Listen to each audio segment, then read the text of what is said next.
Night of the Ninjas, Chapter 4. Captured. The ninjas pulled iron bands off their hands. The bands had spikes like claws on them. That's how they climbed the tree, Annie whispered to Jack. The ninjas stared at Jack and Annie with dark, piercing eyes. The rest of their faces were covered by their scarves. Jack felt frozen under their stares. Annie wasn't frozen, though. She stepped right up to them. "Hi," she said.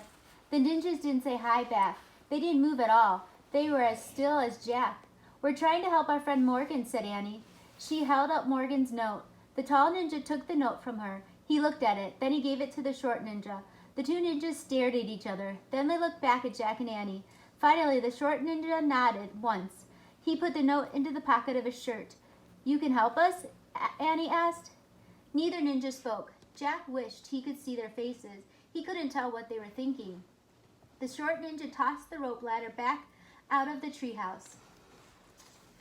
The tall one pointed down the ladder. Then he pointed at Jack and Annie. "Uh-oh," thought Jack. Were they being captured? "Us? Go with you?" said Annie. The ninja nodded. "Oh boy," said Annie. "Oh boy, is she nuts?" wondered Jack. The short ninja darted down the ladder. He went hand over hand. His feet didn't touch the rungs of the ladder. The tall one did the same. Jack gasped. The ninjas moved very fast. They were like spiders dropping from webs. "Wow," said Annie. "Now's our chance to leave," said Jack. "Quick!" He looked around the treehouse. Again, where was that Pennsylvania book? "Let's go with them, Jack," said Annie. "No, this isn't a game," Jack said. "But I think they know something about Morgan," said Annie. She started down the ladder. "Come back," said Jack. But it was too late. Jack sighed. "Why does this always happen?" he asked himself. "Come on, Jack," came Amy's voice from below. Jack put his notebook and the ninja book into his pack. He pushed his glasses into place and he started down the ladder. Jack joined Annie and the ninjas on the ground. The sun had fallen behind the hills.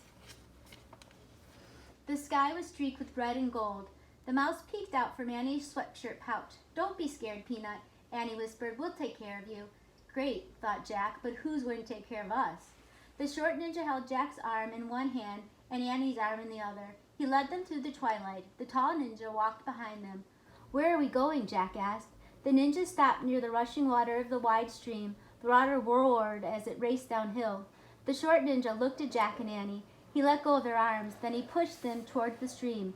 "You want us to cross it?" shouted Annie. The ninja nodded. Then he and the short ninja stepped into the wild stream. They started wading across. "Let's run back to the treehouse," said Jack. "No, we have to follow them," said Annie, "for Morgan's sake." Jack took a deep breath. She was right. Annie grabbed Jack's hand. Together they stepped into the water. Yikes! They both screamed and jumped out. It was the coldest water Jack had ever felt. It was colder than ice. It was so cold it felt like fire. "I can't go back in," said Annie, shivering. "Me neither," said Jack.